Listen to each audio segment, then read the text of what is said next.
Narito tayo ngayon upang matunghayan ang talaga namang nag-iinit at napaka-trending na latest issue ni Erica. Sa pagpapatuloy ng ating istorya ay tumuloy na nga ulit si Kalingap Val Santos Matubang sa bahay nila Ate Erica at na-interview nga niya muli ang lolo ni Ate Erica pati na rin ang tita nito. Sinabi nga ng lolo ni Ate Erica na hanggang ngayon ay hindi niya pa rin makalimutan ang sinabi sa kanya na mukha daw silang kwarta o mukha daw silang pera. Sabi naman ng tita ni Ate Erica ay kaya daw siya talagang nag-video para malaman ng mga tao kung sino ang tama sa kanila. Wala ng tao dito, yun na nga, nagpunapalitan lang ng konting kampo, pero hindi pa rin. Ano ko dun? Tapos kung ano pang binabato sa akin mukhang kwarta daw. Ako, sa social media na yung pinupulo po nila, baliktad po.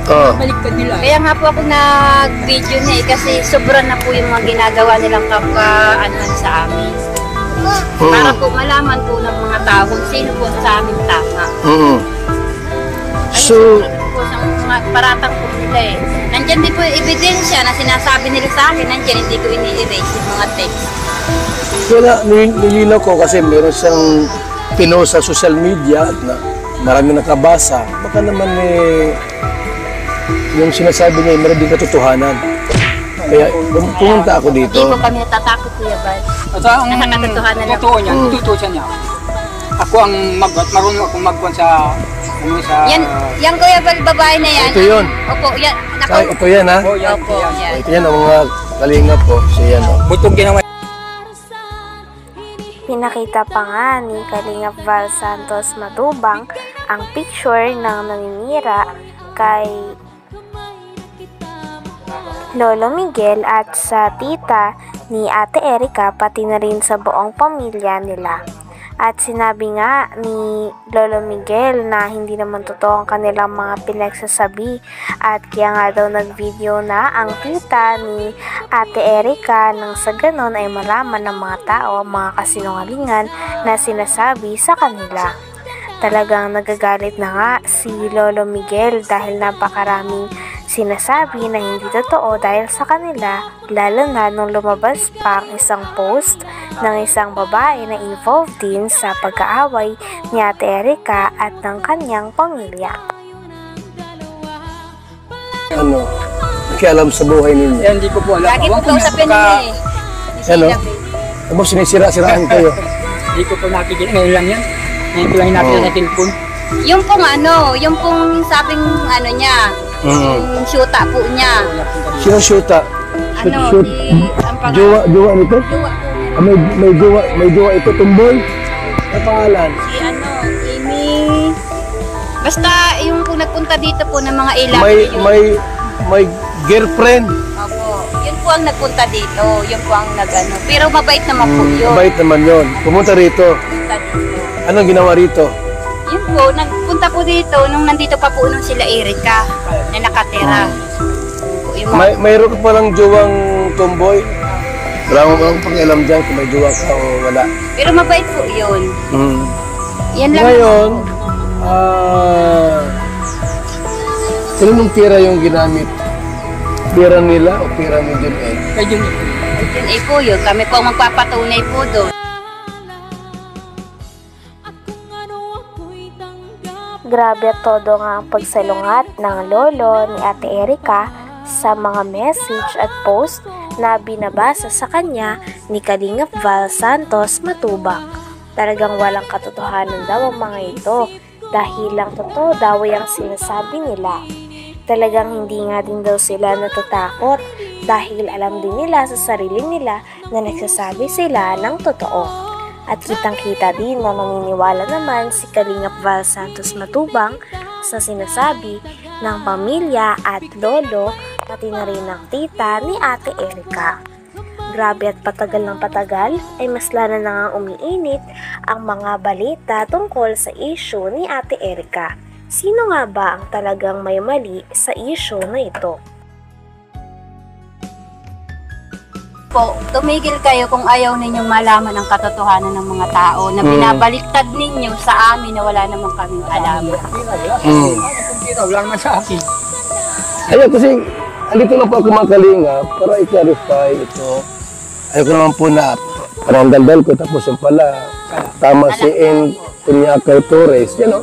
Hindi namin yung Eh, Lolo Migs, ano kaya yung topic natin dito? Di ba, pera at ikaw ang may hawak yung pera, hindi si May. Dahil kayo ang bumili ng gamit. I have some evidence of what happened from the start. Yung pirang yun, ibinibigay lang sa akin para bumili ako ng mga agribi, mga gagamitan sa bahay. Pero nasa kanya ang pira, siyang na-withdraw. Siyang uli-uli mag-asawa sa dai. Doon na sila natutulog. Doon sila natulog. Pag makain sila at hindi gusto ng ulam dito, doon sila nakain sa dai. Sino? Yung sila? Mag-asawa. Sila May? Silang yung tatlo. Buhay rin na.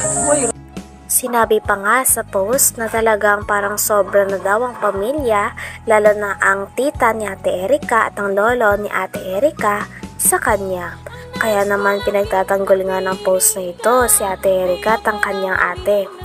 Talagang sabi nga ng lolo ni Ate Erika ay napakarami daw maling impormasyon doon at talagang pinaliwanag din ni Lolo Miguel ang kanyang sarili sa mga manonood.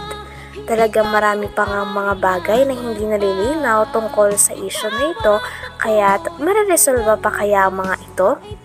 Dahil nagagalit na nga talaga si Lolo Miguel pati na rin ang tita ni Ate Erika. Talagang habang patagal na patagal ay mas umiinit na nga ang issue nito. Sino nga ba ang tunay na may mali?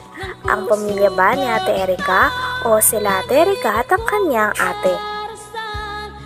Buhay rin na nga. Nangyayari. Ano? Talaga. Uuwihan dito, ni isang mansanas, hindi man lang bigyan yung apo. Grabe naman. Ayun. Kaya po, kasi nungalingan po yung sinasabi po niya ni Amy Torres.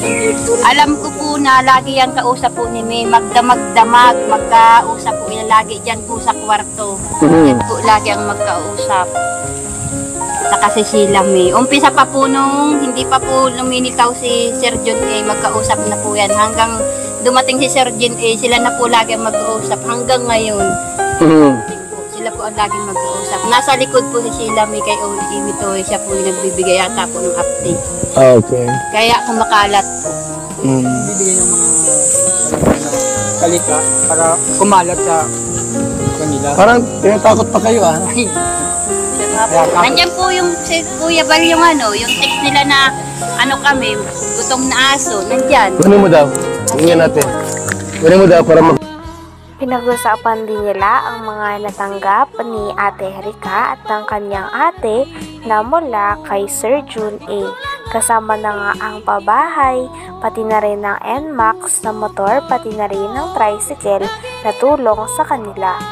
Grabe at napakarami nga natulong ni Sir Jun A kay Ate Erika at sa kanyang ate.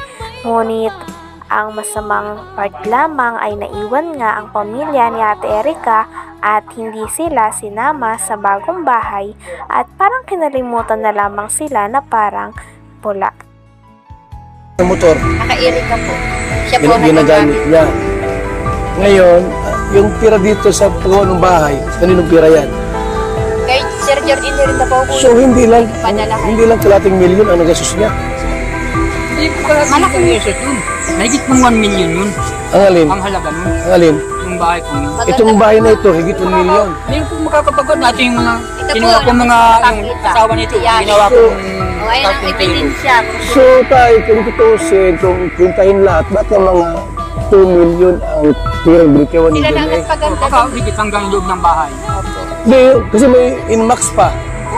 May motor, sidecar, may lupa pa sa dait.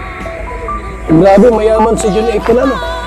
Kaya nga po sabi ko po, tumigil kayo kung ayaw ninyong malaman ang katotohanan ng mga tao na binabaliktad ninyo sa amin na wala namang kaming alam. Wala naman sa akin. Ayun, kasi andito.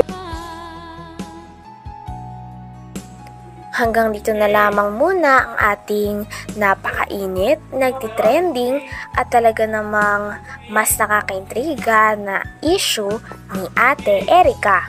Maraming salamat sa inyong panonood. Hanggang sa muli. Bye!